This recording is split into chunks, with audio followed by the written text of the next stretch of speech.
welcome to Idle Red Hands. I'm Jeremy. I'm Lyle. And I'm Chris. That's good. And I'm Chris. Sorry, that was corny as. Expecting like the 60 minutes. Right. And today, Star Wars. Is it just How are you, gentlemen? Is it just a fun galaxy far, far away? Or is there something more? We talk with creator George Lucas. All right. So today we wanted to talk about playing Star Wars. If you couldn't have guessed from that intro. Yes. Obviously, Star Wars was a part of all of our childhoods, and we've talked about it previously in previous casts, and we've reviewed the sequel movies and things like that. That was actually one of the first things that we did, I think. I think it was, the Force Awakens? Yeah, Right. That's right. Hey. Reviewing For the that one. longest time, we used Star Wars as kind of the base comparison for other movies and games and things like that. Mm-hmm. How unusual. Right? Of course, that means the action figures and the toys were part of a early childhood role playing. I mean, I think I made a lot of characters and stories in the Star Wars universe. Oh, you made them? Like Han Yeah, I Solo? made- Would one have been Han Solo? Maybe another was Luke Skywalker? No, He because actually had his own extended universe. Well, it was my parents' odd belief that things had to be completely fair between siblings. So we got two of everything. So there was a Han Solo and a, what's this guy's name? Yeah, the spare Luke was always Dak, or we always had to name an alternative because there were too many duplicates of action figures. Yeah, Kind of funny, Han Solo. You had two Han Solos. yeah, that's Was he Han Duo? It was the duo. It was the Han duo. That's horrible. that joke is on my level. Come on, man. I've got more kids, so more dad jokes. From all that childhood role playing, that led us to wanting to play it on the tabletop as a role playing system. You know, it's funny. I didn't think of this before when we were talking about this before the cast, but actually D&D kind of replaced Star Wars, because I transitioned right from Star Wars into D&D, getting the box set and doing role playing. Oh, So like, yeah, because when I was a kid, maybe Jeremy is the same, because we're roughly the same age. Mm-hmm. Yeah, that was like Empire was coming out, and or New Hope. I was alive then. Yeah, so Right. like they were the toys. Except as soon as like Return of the Jedi, I was like done. Like Star Wars was done. Like for toys. Yeah. Yeah, it was. Yeah, there was a really weird drought for a while. I don't remember seeing the movies until they came out on VHS. I was too young for that. My mom actually says right. often that she thinks I'm a Star Wars fan because she went to see A New Hope in the theater when she was pregnant with me. So that was my start. You probably felt that John Williams, in utero. But it's weird. For me, it was more of a concurrent fandom. Like, I played D&D and I played Star Wars like with the toys. And really, they were always kind of separate class for me. I never really thought of Star Wars as a role-playing game or system. I suppose at that time when I was young enough, it was just kind of like D&D was role-playing. That was it was its own thing. Right. Yeah, well, I got out of role-playing for a while, then got back in around about 2nd edition D&D, just for the timeline. But then, yeah, we picked up the West End Games Star Wars role-playing game at that time, and then that and DC Heroes and Vampire the Masquerade were probably the things that we played the most. Oh, wow. So, yeah, so I closely associate, I guess, role-playing with Star Wars as well. So I guess that begs the question, what makes a Star Wars game? Like, what things does a Star Wars tabletop game have to have? Yeah, definitely a different answer like back then, because there was the 3 movies, and Dark Horse was coming out with some comic. I probably after I was playing Star Wars, the role-playing game, like coming out with Dark Empire and that. Mm-hmm. So yeah, it was pretty much the 3 movies and maybe the odd like Rogue Squadron book or something like that. Yeah, the expanded universe didn't really exist back then either. It was pre-internet days and everything. I guess it did with the Marvel comics, but I never, for whatever reason, I never really read the Star Wars comic. Yeah, actually, you're right. I take the fact there were a lot of spin-off book series of like Han Solo and Luke Skywalker's other adventures as well. Yeah, and I think that's where they like Boba Fett came back to life in the comics. Mm-hmm. So like they have him crawling out of the Zarlak pit or whatever, and it's like, okay, but Boba Fett's alive in the comics, and that's all relegated to, I think, Legends, and now the new Marvel comics are canon. Right. So yeah, it was there. So I guess there was the comic books, and then there was the 3 movies. Mhm. But yeah, the comic books hug pretty closely to the main characters. So like if you didn't right. see it in the movie, one of the 3 core movies, you're not going to build a comic book around it. Mhm. It was still kind of that. So yeah, it was very much fighting the Empire. You're rebels fighting the Empire, and that would have been like the Star Wars idea. And then when the prequels came out, I think that really expanded the kind of the playable world. Mhm. I mean, it was always there, but I think it showed people where you can go and what you can do with it, as well as like the Clone Wars cartoon. Mhm. Yeah. Yeah, I think it really opened it up into a universe. Yeah, Before that, it was this a fantasy set of galaxy. stories. And now there's actually more planets. There's not just Tatooine. Well, there kind of is only Tatooine, but What was it? What's that planet Raison? Jakar or something like that? Jakku, Tatooine. Jakku. yeah, or Tatooine, the Yeah, other yeah. Tatooine. Tatooine 2. Yeah. Yeah. So what is that? What are those elements? I mean, I guess the inspiration for Star Wars is the old serials, the Flash Gordon, and then the look of a Kurosawa movie. How would that translate to role player? Like, what elements do you actually need in a role play game to make it feel like, oh, this is not just generic sci-fi or generic space opera. This is Star Wars. I didn't think of it before, but you mentioning about the look and just how much can you translate into the game? Like that look. Sure, certainly the book can have that. Right. And I think Star Wars has been, the West End Games books were really, really nicely done. And I'll give Fantasy Flight credit for having nice art in their book. So I guess they capture it that way. But then, when you're sitting around the table, like how important is the look? Because it's really just the look of your friends, It's like, unless they're going to dress up or something like that. Yeah, right. Don't underestimate me. Well, do you think, because we were just talking about world and how it's kind of opened up, and now, yes, certainly there's a lot of desert planets in this galaxy, but how important is exploration in a Star Wars game? Yeah, I mean, because you think of something like Traveler, there you might think, well, of course, trading, economics, but you could also do like exploration. But in Star Wars, is it an exploration kind of game, or is it like a fighting, battling kind of game? It's a really tough question because at its basis, the Star Wars, especially when you talk about the first 3 movies, are a fantasy, heroic style game. I mean, it almost borders on superhero-esque. And it is adventure, high action, excitement. Jedi craves not these things, but he does them all the time anyway. That is kind of the traditional Star Wars element. But after you get into the prequels and the Mandalorian and things, it branches out into many other genres. Mandalorian is, I'd say, like a Western, if anything, or an anime, actually. You get into the prequels, those were political dramas, at least in some sense. So, yeah, the universe is large. I think you could play any genre in Star Wars as long as you kind of had the right tropes and trappings for it. But could you? Yeah, I mean, I might push back there, because even with the political stuff, like and I agree 100%, like it does add one thing with the prequels, it gives you an urban environment and gives you an idea of like, hey, let's playing in Coruscant and do it. But everything is about clash, and I guess it gets back into like what Jeremy said, the old serials, they're about clash. You're always fighting something. Very clear delineation between good and bad. And even, I guess, the political stuff does make it grayer, but you're still clashing, constantly clashing. Whereas exploration and discovering new things, I wonder if would that feel like Star Wars? Because, everything is so established in Star Wars. Yeah. So when you sit down and go, okay, now it's a brand new world. Oh, is it like Tatooine? No, it's like, and here's a race we've never seen, and just all this new stuff. And people are like, well, I could just play Traveler if I want constant new stuff.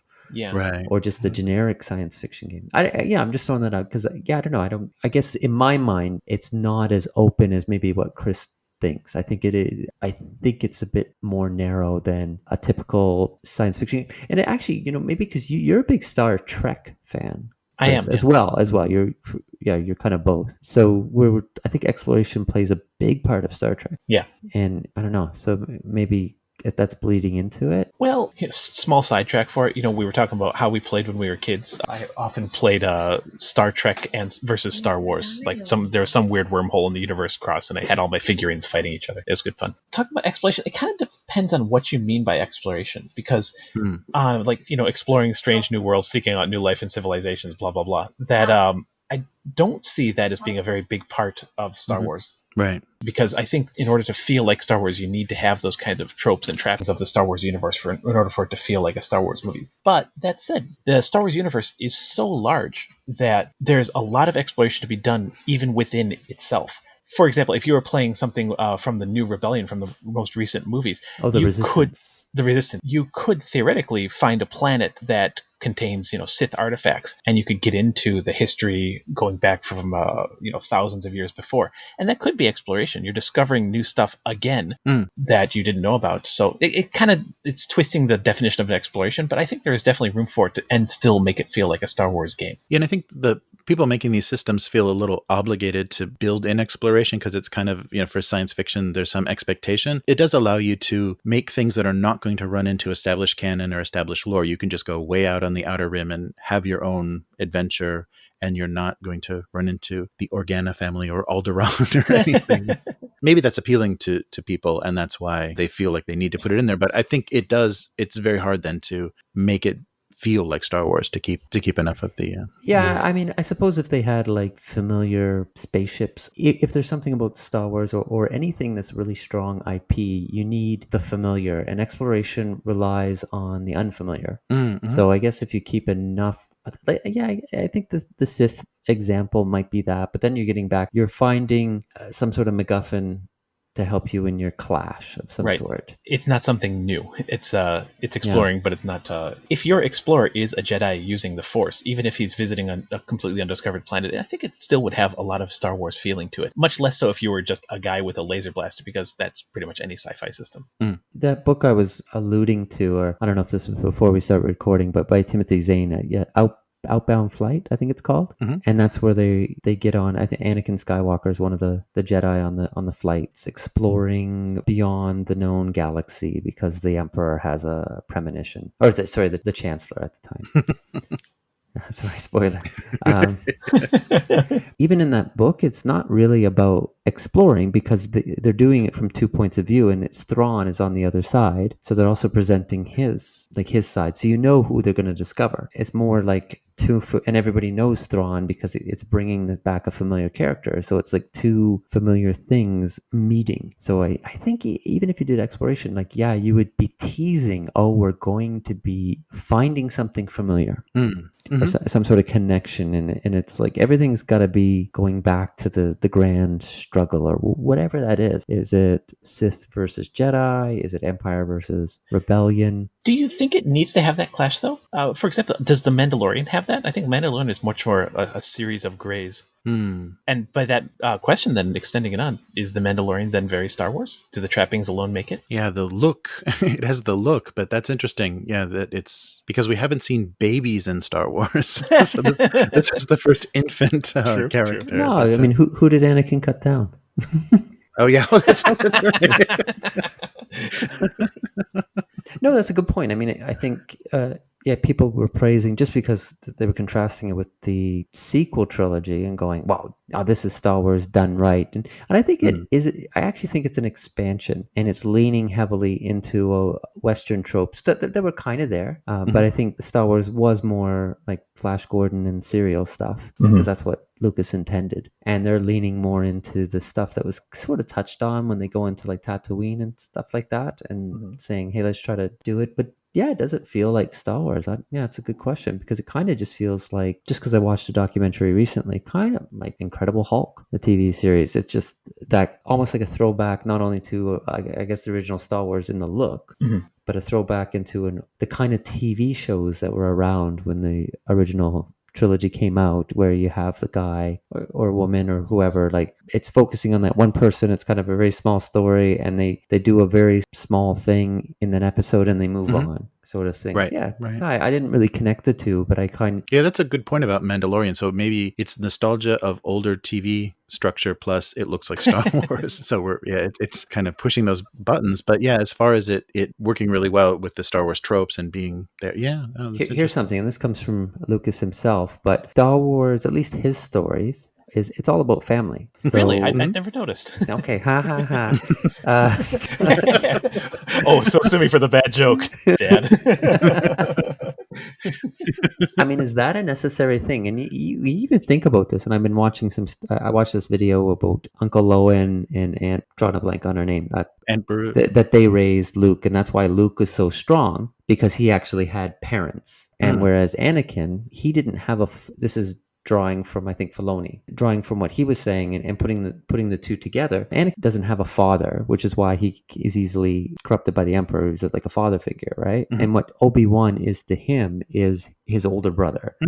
So, which explains when Qui-Gon could have been his father, but of course that didn't happen. So he's just being raised by his brother in a sense, and that's why he's so easily seduced by a father figure. Whereas Luke doesn't have that, and he's able to resist because he actually had a family. So it's like such a strong theme throughout at least the first 6 movies, because then they kind of abandon it. Like Rey doesn't have a family, right? In a way, for at least 2 movies. Is family or friendship, is that an important theme? And that kind of camaraderie. And if you look at like D&D comparison, might be like Dragonlance is very much built around like friends, right? So that kind of world might have a different flavor than the Greyhawk or traditional D&D or something like that. I mean, is family and friendship an important part of a Star Wars game?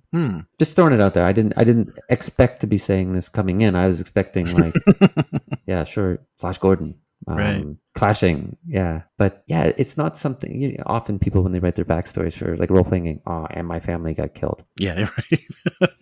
If they even bother to mention, they'll just mention as like they're not in the picture, so the game master has no one to hold over them or use, and then you're like a friendless being that shows up and then meets other party members, and then I guess forms a friendship. Yeah. But does that friendship get used? I mean, that gets used throughout. Like in the original trilogy, it's like Luke abandons his training because of his friends, right, because of his loyalty. Anakin gets corrupted because he doesn't have friends to fall back on. Yeah, no, that's true. Really? Isn't Obi-Wan his best friend? Kinda. No, not. No, he isn't weird. And actually, this is a little off topic, but Obi-Wan actually makes a really good decision and realizes is like, I can't raise Anakin's kids. I failed raising Anakin. So I'm going to use, and look who he gives it to. He gives it to a married couple, right? Gives Luke to this married couple who turned out to be like fabulous parents. And he gives Leia to, one of the heroes of the rebellion, like Bail Organa is like a very strong character. Of course, he's got an intact family as well, or family unit as well. So he recognizes his own weaknesses and actually like is even more of a hero because he lets Luke and Leia get raised and be super strong because they have the family again.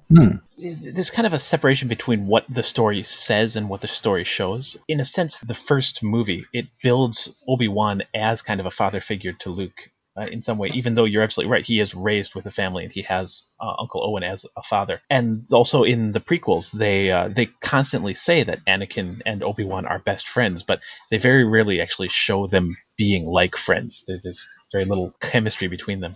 Right.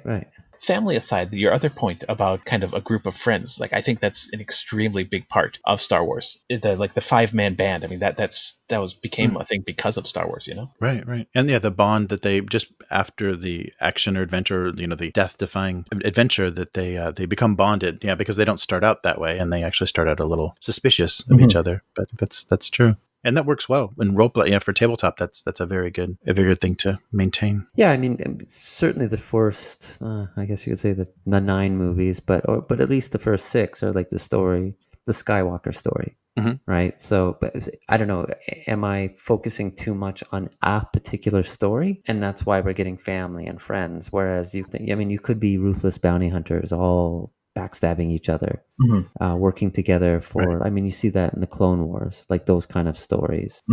They're generally not the protagonists, but you do see that could kind of tell that, and maybe they have begrudging respect, but they're not actually friends or anything like that. But they become friends. I mean, that's an extremely common arc in the stories, is a group of people thrown together by circumstance who eventually become comrades.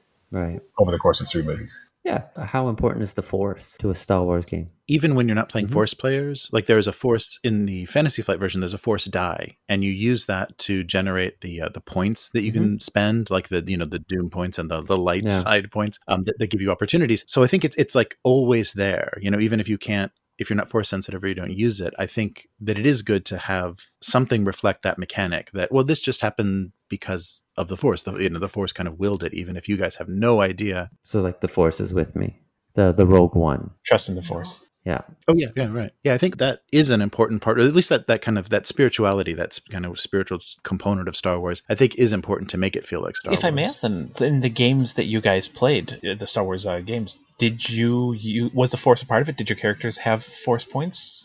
I'll explain just briefly about the West End game, the D6 game. It's a pretty simple system. It's a D6 system, as you can expect, and it's very much a very simple system where you have a dice pool of D6s. Your attributes aren't, for example, 15, 13. They're 3d6 plus 2. So it's a dice pool, and you roll, and then you get difficulty numbers. If you're familiar with like a White Wolf, an old or World of Darkness game, yeah, it'd be like that. Except maybe you're trying to roll to beat a 10 or something like that. So if you're familiar with GURPS, it's something like that. But they do use force, and it comes in, and your actions dictate. If you do something evil, you can get like dark side points. And if you do something good, you can get light side points. And then you can spend these in the game, even if you're not a Jedi. So it's there, but it's almost like an alignment thing, as well as bennies, but just points you can do to manipulate stuff. And like if you spend your force point, for example, for that action, your attributes are doubled. Oh, cool. So increasing the likelihood of doing something really amazing. But it's always there. I mean, it's there to help, of course, emphasize that there's the forces in the world and there's Jedi, but also really emphasizing the idea of light and dark. So good and bad. Right. So I think that really gets into the kind of the pulp morality that I think Star Wars has. Yeah, that's certainly in the Mandalorian and other things they're playing with a little bit. And I know there's the gray force that's in between, sort of the balance or whatever. I don't know how canon that is, but to me, that actually the gray side doesn't feel very, very Star Wars to me. Yeah. To me, it's always like you have good and bad, and two up. And as I said earlier, there's always going to be some sort of opposition. And if the force, like you say, there's a force dice, Jeremy. If it's just there to say, hey, it's like luck or something like that, I don't know. That doesn't feel very forced to me. Yeah. Whereas in West End, it's very much connected to, hey, your actions. Are you doing good things? Then you're on the light side. Are you doing bad things? You're on the dark side. And certainly you can manipulate that, but it's connected to that, and it's connected to good and bad. No, I think that's a good point. I don't think that the Fantasy Flight version has enough kind of morality in it, even because we were playing bad characters, or at least, unaligned scum and villainy type characters that, were just out for their own benefit. There wasn't any kind of good or bad in judging any of our actions or in anybody that we came across. Everyone was just kind of gray and neutral. So yeah, that is not as Star Wars, I think, as what you're talking about with West End. I get that you can play it. I mean, certainly, there's Mos Eisley and that, and scum and villainy. It's right from the movies. But to me, you're not really supposed to play them. You know what I mean? They cut their arms off, right? Well, I mean, another thing, and this is very much a big feature of West End games at the time, is templates. And like for example, Torg would have templates, and I mean, certainly you can build your character from scratch, like exactly anything you want. But they would, like, instead of coming out with like prestige classes or classes like D&D, they come out with templates, and they would have like gambler and smuggler. But you're like, okay, that's Han Solo and that's Lando Calrissian, but Lando's a rogue, he's a scoundrel in a way, but he's also a good guy. Han Solo, hey, I don't care. I care. I just can't stop caring. So, but you're like, oh, let's play HOTH. I'm like, what? You'd be like, no, we're with a heart of gold. No, we're just doing HOTHs. Dirty little secret. I always wanted to play a HOTH character in the D6 version. The art in the book was really cool. It showed like an adventurer HOTH with a spear. Nice. Sorry. So, Chris, you're playing a Powered by the Apocalypse Star Wars game, and so that uses Playbook? It does, yes. Okay. So similar to templates, you kind of have things are kind of spelled out for you, and you have a type of character with themed abilities. Yeah. Yeah, they're a little bit more direct than the Western one, but they do have like smuggler. I think what is this? Operative, which is a spy type character like Cassian from Rogue One. Mm-hmm. You do have a Jedi, but there's several different. There's like a Force adept, someone who just has a Force but has not been trained, and then you also have Jedi counselor and Jedi fighter, and you also just have your regular trooper. Oh, I see. Just to point out, you mentioned the Jedi. Actually, Jedi are kind of downplayed in the West End game. Mm. So you can play like a young Jedi. Mm-hmm. And I think it's very much the idea is like, because they're playing in the original trilogy. Right. Where, I mean, what Jedi do you have? You have Luke. Mm-hmm. And that's it. Like Ben Kenobi, Yoda, Luke, finished. But you don't really play Yoda. You don't play Obi-Wan Kenobi. Everybody's going to be Jedi. And it's like at that time, there wasn't that concept. So they really downplayed it. So I know Fantasy Flight, though, has got to deal with the prequel trilogy. And there are a lot of Jedi and Jedi interacting. So they do have to like provide for that. But yeah, I guess West End was lucky in that everybody's kind of going, hey, I want to be the Jedi in the group. Not like, hey, let's all be Jedi. And you're like, oh, that doesn't make any sense. How are you going to fight the Emperor? I was like, 6 Jedi. Like, you're all like Darth Vader's kids? What is that?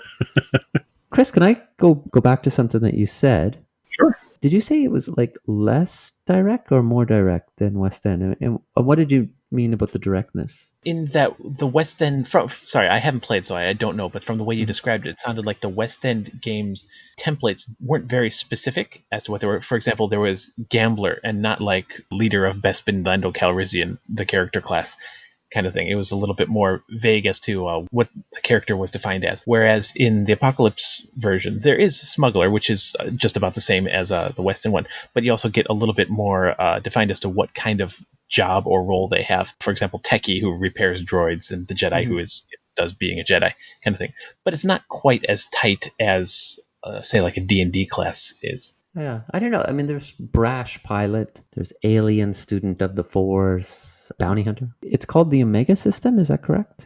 Yeah, well, I think it's someone who just did a homebrew for it, and it's called Omega version. I think that's not the title. I think that's just the final version that he put up before. Now that I understand, because that's kind of dark, Omega for Star Wars. But when I look at the templates in Star Wars, even I also have, I guess you can play them. You can play Imperials, not in the main book, but they do have Imperial templates, but they don't feel dark. You kind of feel like, hey, these are the good Imperials or whatever. But in these playbooks for the Powered by the Apocalypse Star Wars, does it feel pulpy? Does it feel light? I don't know. How does it feel to you? It's hard to say. Because it's an Apocalypse World system, it's the system is by itself very light. So there's not a genre baked into it. The characters I found are pretty hard to kill or hard to do damage to. They have a few different roles. So it tends to swerve a little bit pulpy because they can handle a lot of action before they actually go down. But I don't think that it's written that way. Another question, is a Star Wars game lethal? And are the players very competent? Like, they're really competent even when they're starting out. They're like, because I mean, Luke or Rey, Anakin, all of these, as soon as they start, they're good. Right. You don't really they struggle, but they struggle in a Han Solo kind of way. Like, he's just really good. Like, how is he always in debt? Right. So I guess they feel pretty competent in the Power by the Apocalypse. And their moves in that, are they like vicious moves? Any of them have like really vicious moves? Or are they kind of like lighthearted, for lack of a better term, kind of moves? I see what you're saying. They are vicious and they are competent. It doesn't get quite to the competence porn of like Ocean's 11 kind of thing, but yes, they are very good at what they do, and they're very good at dismantling the enemy, which is interesting because it's, even though it comes from the Apocalypse World system, and Apocalypse World itself is an extremely deadly game. Your characters aren't expected to survive for very many sessions. One of the side things kind of harkens back to what we were talking about before. In the original Apocalypse World game, and I think in the popular one, Monster Hearts as well, they have sex moves, which happens obviously after you have sex with another character. In this one, in the Star Wars one, they don't. They have like friendship style moves when you open up with someone. There we go. Yeah, and you kind of discuss your relationship, or you get into your character as opposed to just like shooting down TIE fighters. Those are the special moves in this game, and I think it really plays into that kind of becoming friends over a series of adventures. Okay. All right. Yeah. Yeah, I don't want to think about the Jedi sex move, so that's good that they handled it that way. I'm playing a HUT. Come on. I mean, you've touched on the system a little bit. Like they have force dice and they have like special dice. If you would give like a real short description of the Fantasy Flight games, Yes. Star Yeah, Wars they games. use their narrative dice system, which is think now is called the Genesis system. Yeah, so it's dice that are ability, proficiency, and then opposing dice that are difficulty and setbacks. And you're basically rolling die pools. They give you different symbols that are successes, failures, and then complications or bonuses. It's very interpretive in that way. The characters themselves feel a lot like 5e characters, and especially the creation of the characters. You're matching race and class and trying to get racial bonuses that complement your class. And of course, there's restrictions, like certain characters can't be, or certain races can't be certain classes. Yeah, so when you're attempting something, you need at least a success for it to happen, and then everything else can be read as far as bonuses and failure as small complications, and it helps craft the story. So there's a little bit of an economy with that the game master gets to decide.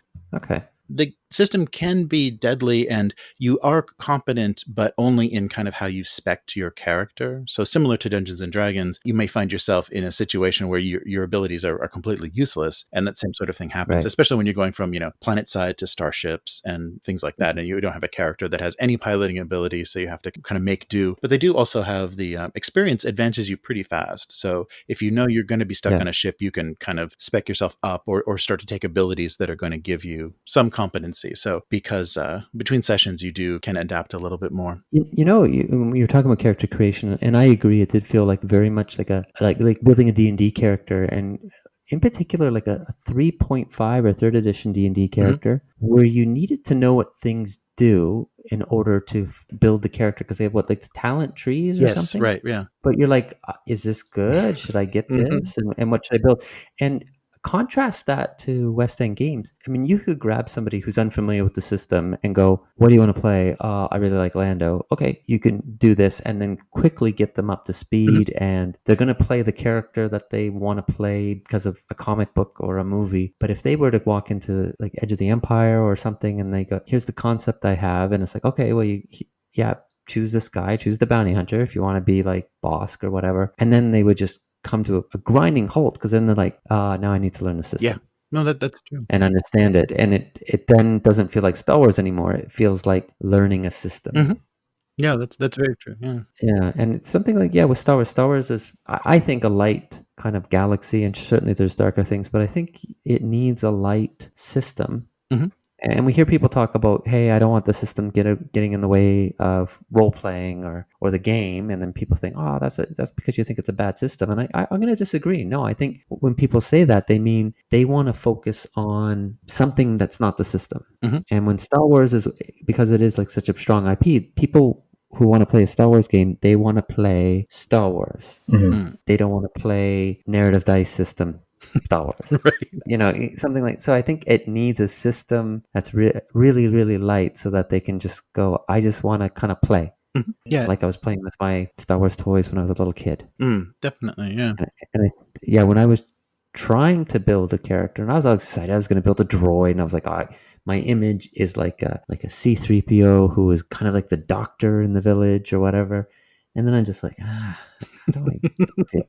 what's the best way to build this guy so he's competent? And I immediately went to min-maxing and trying to figure out what the talents were. Yeah. And it just like sucked off. I was just like, this doesn't feel like Star Wars. It just feels like a role-playing game.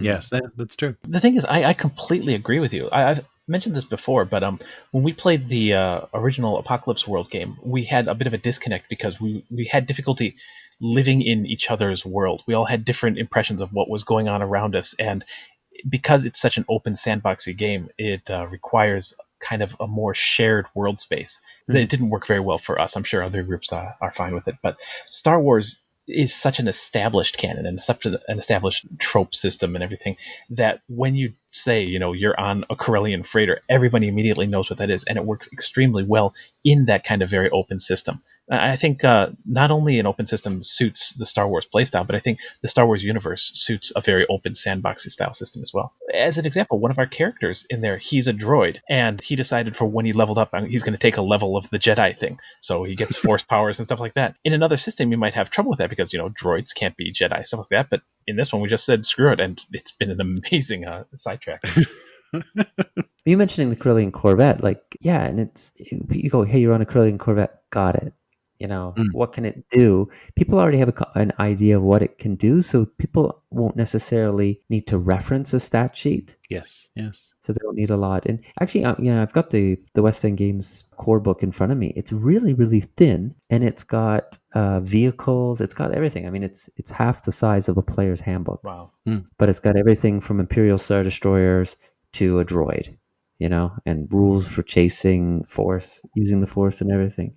Because you're kind of like, hey, you're playing Star Wars. Here's a few stats, like the lasers on your X-Wing. They do these amount of D6 damage. Mm-hmm. Got it. And you don't really need to get into that because people are going to go, okay, this is what I'm going to do. I'm going to describe what I'm imagining in my head. Not to go too far into the weeds, too, but I think that's almost necessary for a balance sense. I mean, if you get your C-3PO doctor and suddenly a Sith walks into the village, I mean, if you have a mechanics heavy system, that just ain't going to work. Oh, yeah. I'm sorry, your doctor's dead. Yeah. Well, that's the thing that we had happen right away in the first session that I joined is there was someone with a lightsaber hacking through the hull of the ship. And we were all just having, early, first, second, third level guns. And we basically had no way to repel them. And it's like, this is not feeling, I mean, what is just the run away from everything? Because, we weren't anywhere near being able to deal with that. And so it was a strange thing. But just like you're saying, like a Sith walking into the village, it's like, okay, I reasoned with him. I mean, But in a real Star Wars story, I mean, assuming that droid was the hero, he would figure out a way to overcome that.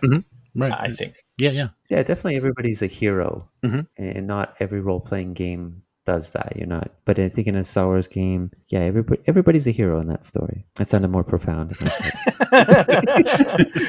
It sounded profound here, too. I was looking away from that. Thanks,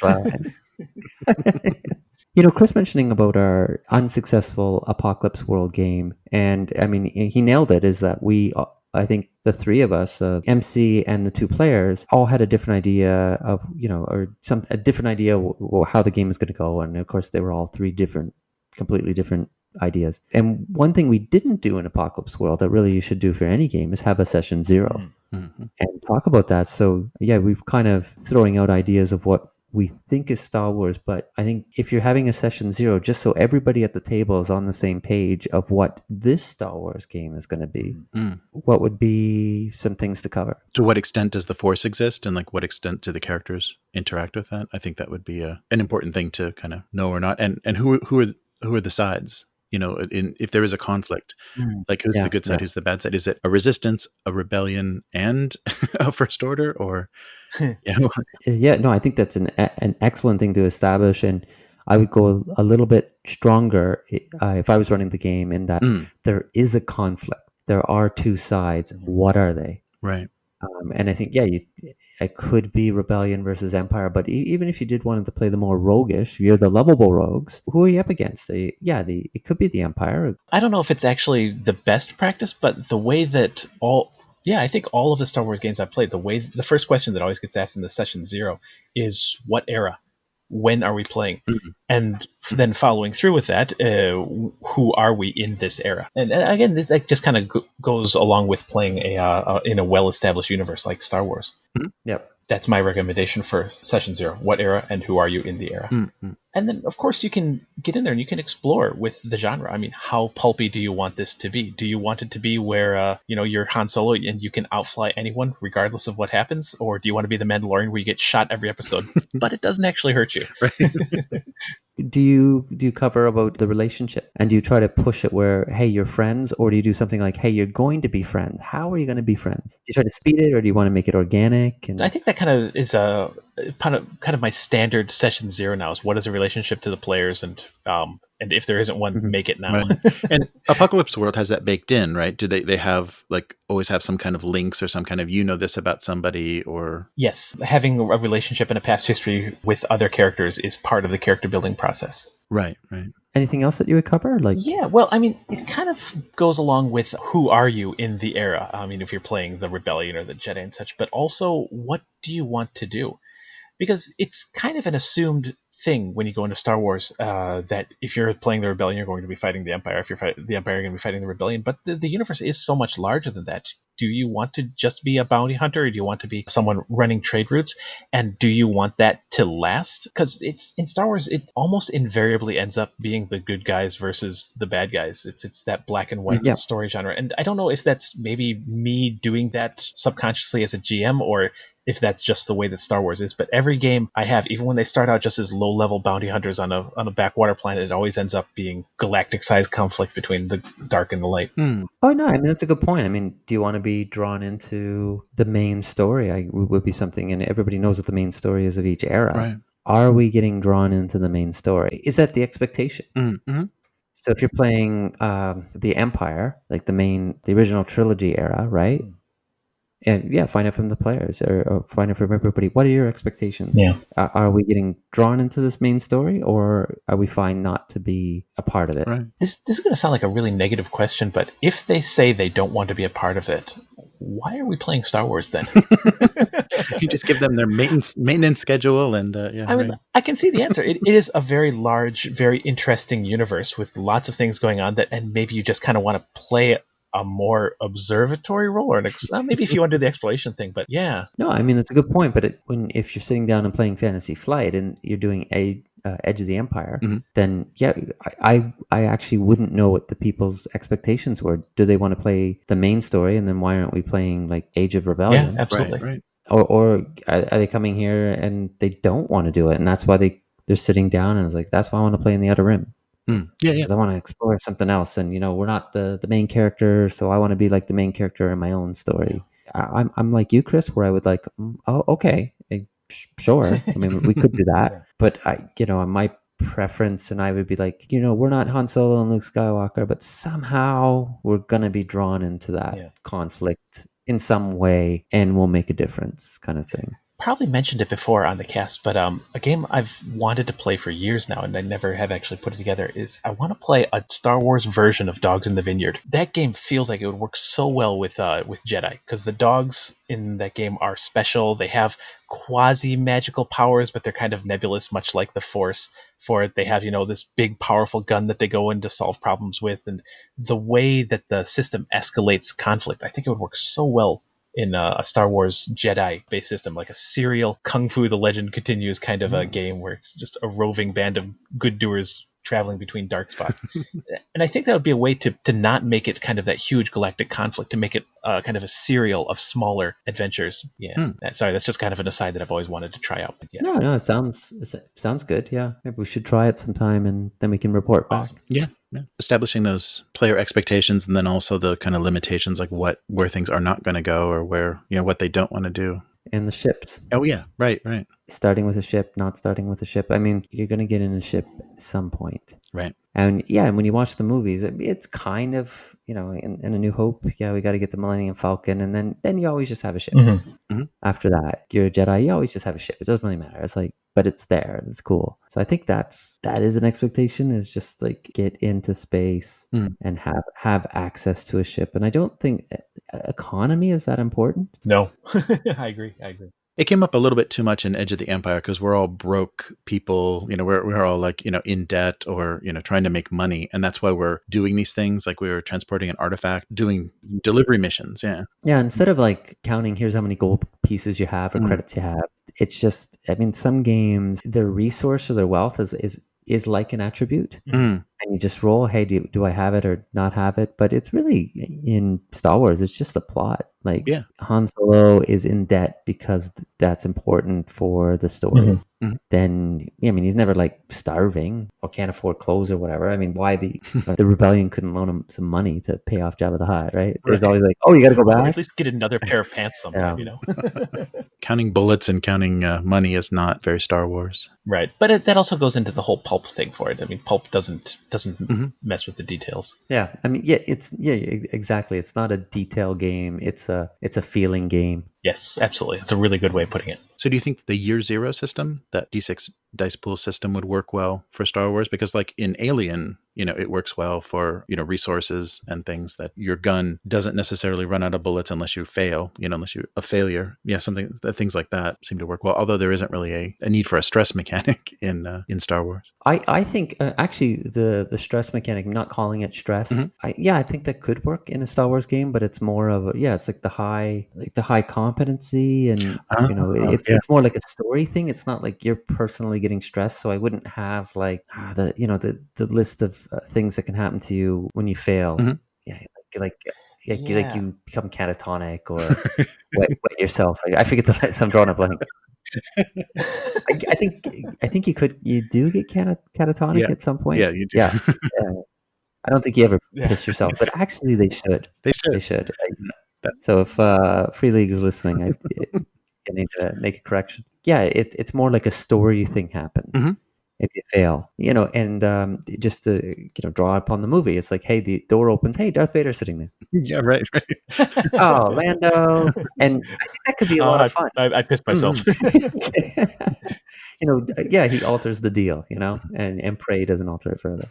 Yeah, I think it would take a little bit of work to tweak the system because it has, I don't know if death spiral is the word I'm looking for, but once you start gaining stress and the effects start to compound, the game can turn against you pretty quickly. The system can turn against you, which I don't think suits Star Wars very well, but I could definitely see it being tweaked. I mean, it handled Forbidden Lands and Aliens equally well. So I think it could. I know. And I think that's a great thing about that system is the year zero system is they were able to, they change it enough that it fits the particular setting that they're in. And I think they could do it where it's, instead of a stress, it's all high adventure, something. And I'm throwing out, hey, maybe bad things happen in the story, but something. Turn stress to a dark side. Something like that. But to answer the first part of Jeremy's question about, I really like the air and the food and Forbidden Lands is really important. I really like those for those type of games, but I don't think that fits in Star Wars. Right.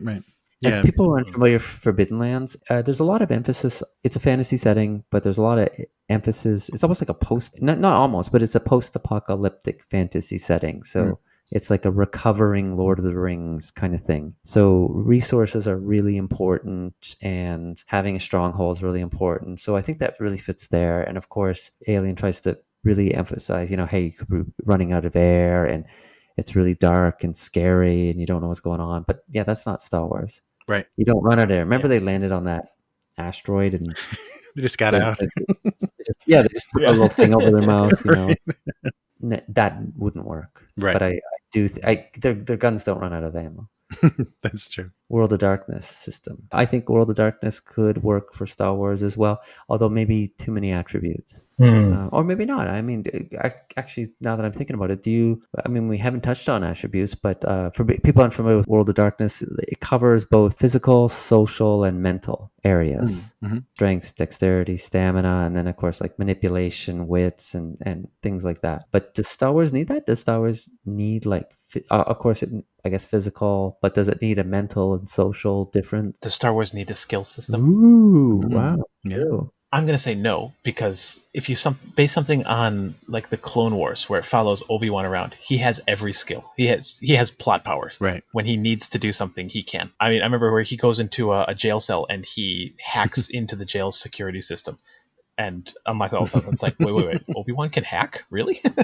I don't want to sound like I'm being a cheerleader for the Apocalypse World system, but I think the Apocalypse World system handles it quite well in that the playbooks, the character classes, as they were, it just gives you special powers. If you're a Jedi, you can use this force power, this kind of force effect. If you're an ace pilot, then you can do these amazing things in combat. It's just really wide open. All of that said, though, I mean, what is Han Solo? I mean, he's a pilot. He has a very high level skill. I say no, but I could see an argument for it.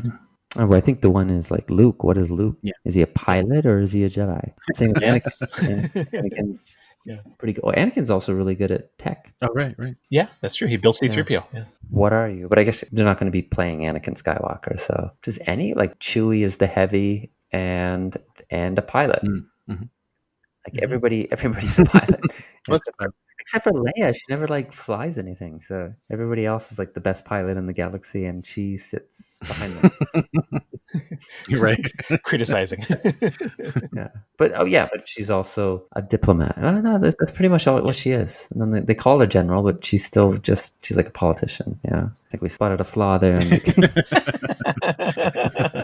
But it gets into like, do they need like West End? The West End system, the D6 system, really leans into the roles. Like you can be a young Jedi or a brash pilot. Mhm. Kind of thing, right? So with Han Solo, yeah, he's the smuggler. Lando is a gambler. Like it really leans into, it's like your job is what you are kind of thing. But yeah, like you say, Chris, is that really? I think it's a great system for Star Wars. I'll just say that. But if we're just thinking about all the stuff out there, is that the best way to approach Star Wars? I would want to say best, but I think that is a really good way of doing things because you do have to make some compromise in order to make it a game. There needs to be some balance for it. You can't have everyone be the hero and be good at everything. Otherwise, there's no need for people to work together Right. in any sense. So I think putting some kind of limitation on that is fine. And I think it fits well to the stories because even though Luke is a great pilot, when everyone's together, he's not the pilot. Han is the pilot. Mm-hmm. That's just how it is. Yeah, I can see that would fit pretty well. Yeah, and I guess instead of skills, you would just have to give bonuses. There'd have to be like a system of just bonuses where if you attempted certain things that kind of lined up with what the idea of your character was. Like very, very smooth talker is very mechanically inclined. I don't know, not necessarily calling that a skill, just breaking and just having it be an area competency. I don't know. I think it's a good point. I mean, when they're playing their character, I think Fate maybe That's just what I was thinking of. Yeah, where they have, sorry, Chris, help me out. What I'll say phrases, but they actually have a special Aspects. name. Aspects, thank you. So when they're really playing up their aspects, it's like, hey, yeah, that's it. You are doing it. Like Lando is smooth. So when somebody's trying to be smooth, you don't want anything to get in the way of that, Right. because they're doing what their character's supposed to do. It's like Wolverine. I'm the best at what I do, or something like that. And then you're like, and you failed your role. Not today. You cut nothing. I'm a vampire and I can't see in the dark. What? Oh my god! How meaningful is that? I know. I'm never going to let that go, and I apologize. I've never played a Fate version of Star Wars, and I would really like to. An appeal to the listeners out there. If anyone knows, please throw in the comments. Like if you know of a Fate version of Star Wars. Yeah, Max, I'm surprised you didn't mention that, because it's when you were kind of saying like, oh, does it need like skills or attributes? And I was like, oh, kind of like Fate is like, here's what kind of what I am. So I'm gonna be good at these things, kind of thing. Like the Kessel Run, I did the Kessel Run in something parsecs. 12 parsecs, right? Boom, there you go. That's one thing. Okay, I'm a pretty good pilot right there. Yeah.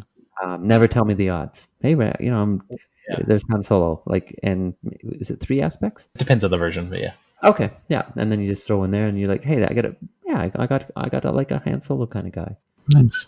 Fate uses your aspects, and it uses the Fate chips to collaboratively build the story and the world around you. And I think that would work pretty well with, again, with an established universe like Star Wars. It'd be pretty easy to join together on that. Refresh my memory, because it's been so long since I played Fate. Can you talk a little bit more about like building these points for the story? Sure. In Fate, you get Fate chips when your aspects work against you or in other various circumstances, and you can use these Fate chips to add aspects to the game, and that can build both the setting and the story. For example, if you're in a room and being fired at by stormtroopers, you could spend a Fate point to say that the smoke goes off from a stray shot and fills the room with steam, so you have some cover. Oh yeah, that could be really, really cinematic. It's like, oh look, the controls are right here. I think, though, that fits Star Wars very well because, things happen at the speed of plot. When something needs to happen for the story, it just happens. And Fate kind of runs that way. And plus, again, because everyone has kinds of this shared ideal of the universe,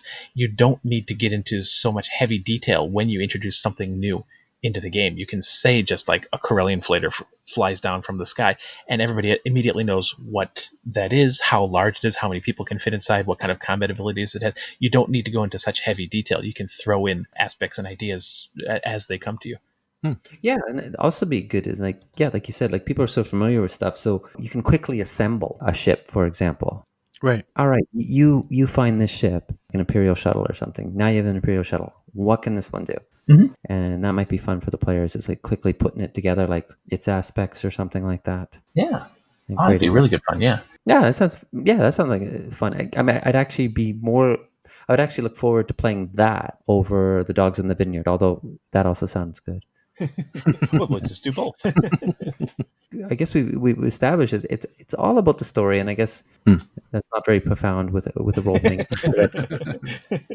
Okay, heroes and story. Thanks, Lyle. All right, We recommend you use dice. Right. Right. or not, whatever. Yeah, but yeah, something. It gets back to like what Jeremy said before. What sparked the idea for this podcast is something where the system's not getting in the way Mhm. and is not too fussy. And it sounds like there's a high learning curve with the Right. Fantasy Flight narrative dice system, and that's fine. It can be very rewarding. But when people play with like a game like Star Wars, they don't want a high learning curve. Mhm. They want to jump into Star Wars because they already know it. And I think with established IPs, because people already know it, I think they just want to jump in a little bit more. They don't want to like, oh, let me find out what this is all about, kind of thing. Mm. Yeah, that's true. You would think that something called the narrative dice system would, really cater to story, but yeah, it is like a little bit more complicated and too many economies, I think, of points that make you calculate a little more than you should when you're telling a story. Yeah, it's an aside, but I was actually surprised that you had that criticism of it. Again, I've never played, but just from the name, the narrative dice system, it sounded like something that would fit well. But Mm-hmm. yes, It's something where, and I haven't played it. I just read the book, but you have to learn so many new things. And I guess when you're innovating like and making an entirely new system, Mm-hmm. that and something fresh for everybody, that's great. But then there's all this new stuff that people have to pick up. I mean, you might go, oh, okay, difficulty number, roll higher than the difficulty number, big whoop. But people get that, it's like, okay, yeah, okay, it's one of those systems. Great, got it. Yeah. Let's go. I think Fate is really different, but it's kind of like one thing you gotta like latch onto, and then you've got it, kind of thing. Mhm. The aspects. Whereas the dice is like all these different symbols, and what does this symbol mean? And what does that symbol mean? Yeah, yeah. I don't know. And then again the talent trees, and I was like, okay, I got it. I have no idea what any of these things do because I don't know what the system does. I hope this doesn't sound overly critical, but it feels like a D&D style system in that D&D is a game that's defined by the system. That world, that you can do so many different worlds, but a D&D game is generally going to feel like a D&D game because it uses that rule set. It feels like that's kind of the way that Fantasy Flight was going with this. And I feel like that might not be necessary because there already is a Star Wars world. You don't need the system to define it for you. No, that's a good point. And probably they go, hey, we got an IP. I think they got too clever. Mm. And I think, for example, having the 3 core books was them going, hey, this is really clever. And no. I mean, that's the number one reason why I didn't get into it. I was like, 3 different books? Come on. I think you're absolutely right about D&D. People play because they want to play those classes and that system. Mm-hmm. And that's why people go, hey, this is a D&D movie. And like, well, what's that? Mm-hmm. Mm-hmm. Yeah.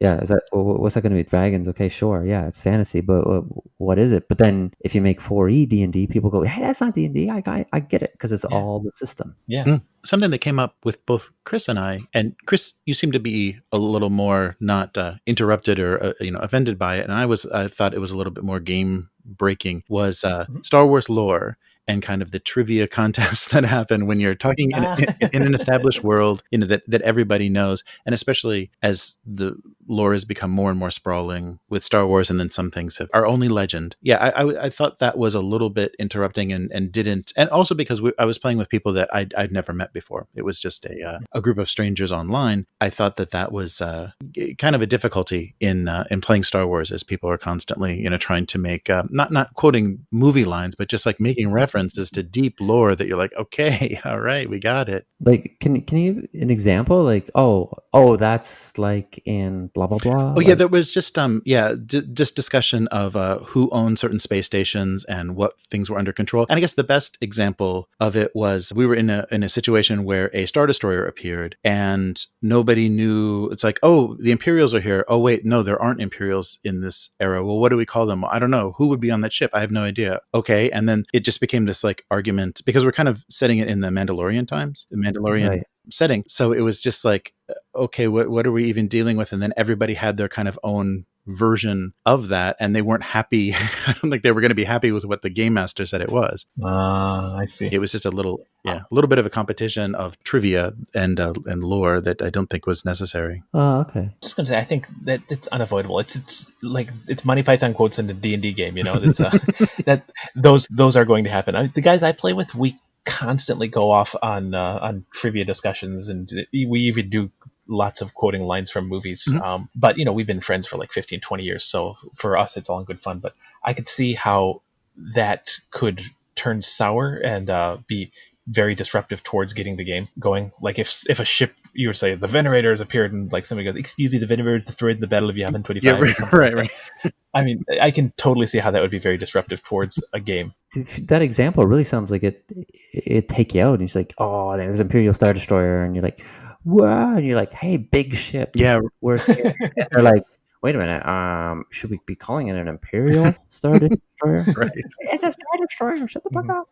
Yeah, because it was very clear. Like we instantly had the image of what we would have been looking at and kind of what its capabilities were. Like you were saying, in a more like rules light or more sandbox game. And this, what exactly are we dealing with, and how many cannon batteries does it have, and what kind of armor rating? It became a little bit more like, oh, come on.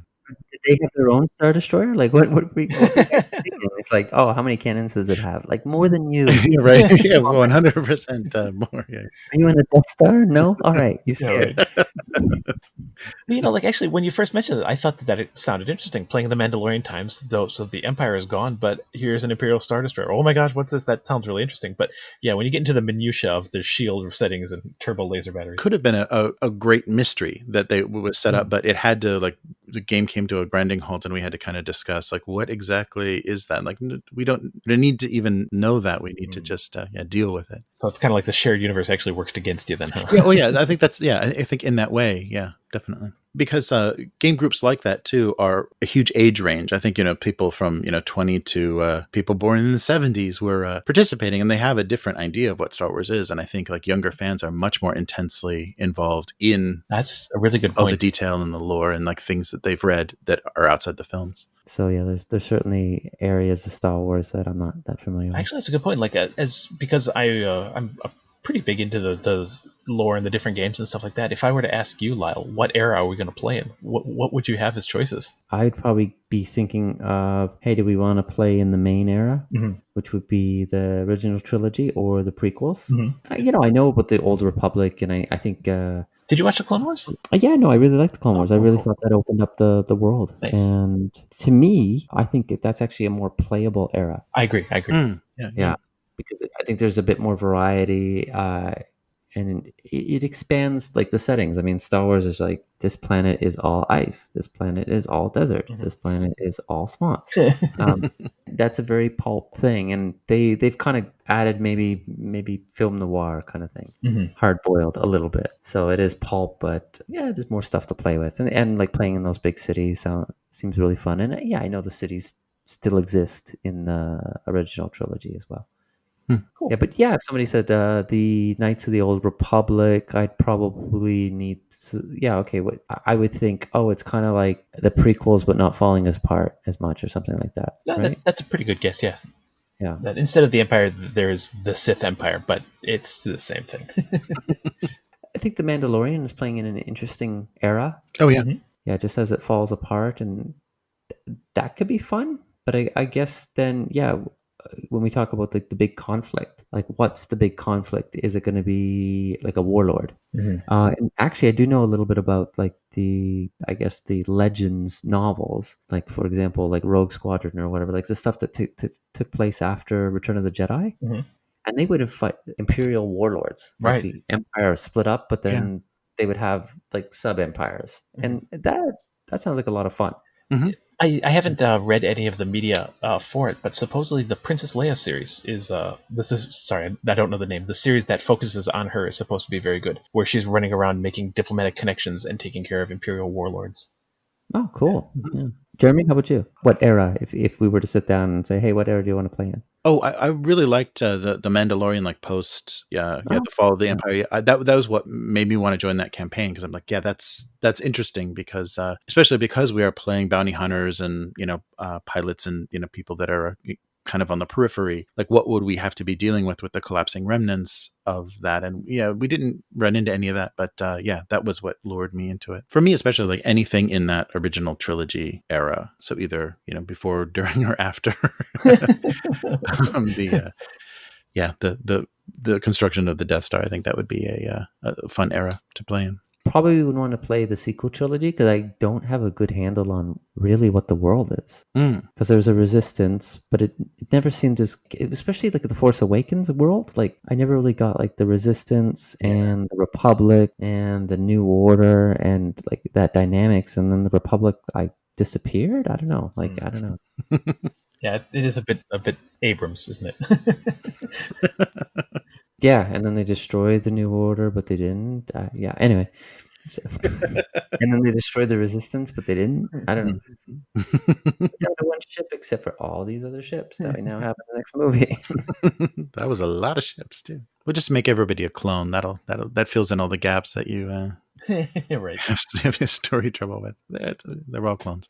Yeah, you say that, but that's been part of the EU for ages. That the Emperor had clones of himself. Oh yeah, that was really early. Yeah. But that part I don't know if that necessarily works.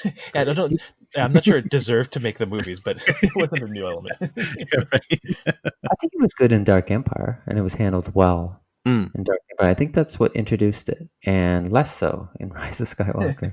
And there was Dark Empire. Where was the Luke with 2 U's that was a clone of Luke Skywalker? I am not aware of this. Yeah, the clones got out of control in the Marvel, or I guess it was Dark Horse and the Dark Horse. But there was a lightsaber wielding Wookiee, which that you had to roll with that. That gets me every time. I'm there. I'm in. You just smell burning hair all the time. Would you play like an all Jedi campaign? I would do it in the Clone Wars era because I really like. Actually, no, before pre-Clone Wars era, when the Galactic Republic is large and stable. I like the idea of Jedi as kind of like police force enforcers. I'd like to explore that. Yeah, I'm actually one of those people that's not a big Jedi fan until I watched the Clone Wars, and I was like, yeah, no, I could definitely play this character. Like, lots for them to do. All right, we clearly established what Star Wars is.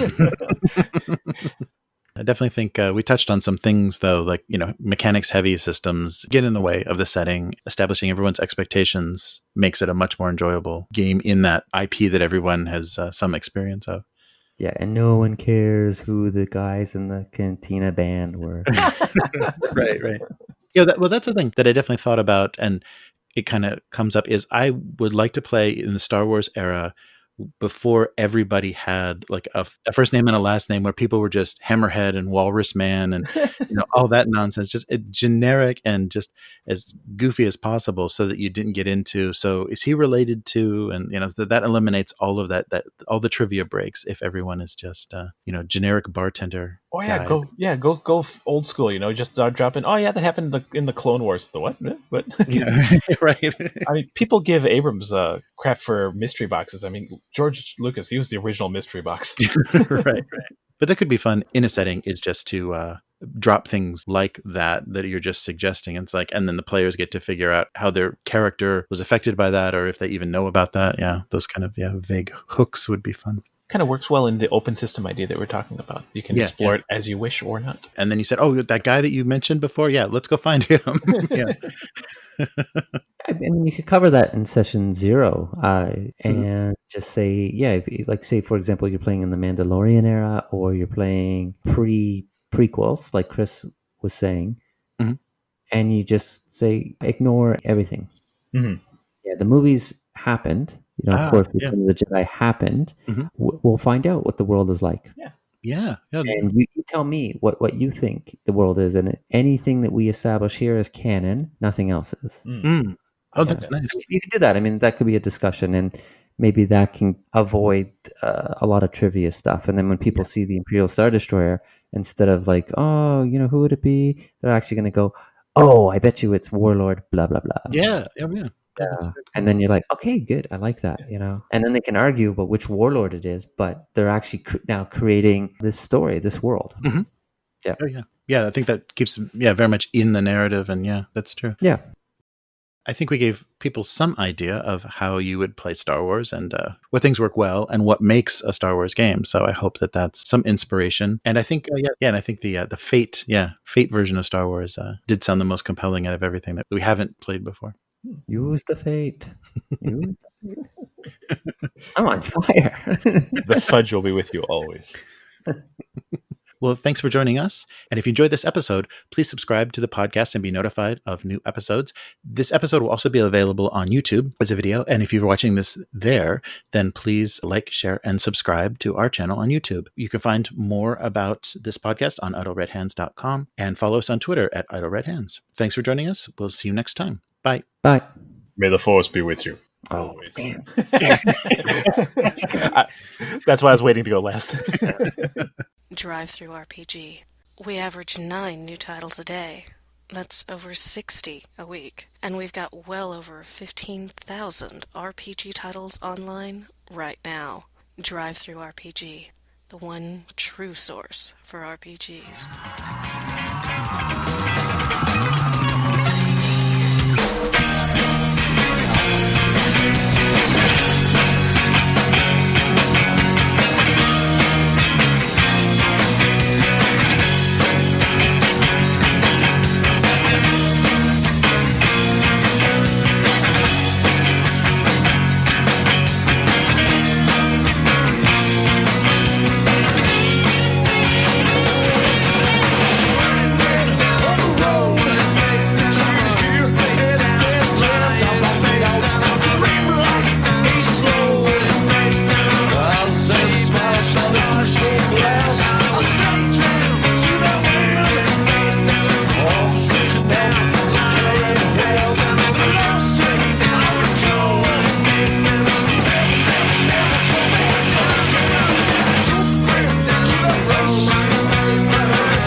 Idle Red Hands, recorded in Kobe, Japan. See us online at www.idleredhands.com. Music provided by Tripod Jimmy, and the song was Roadkill. Hope you enjoyed it. See you next time.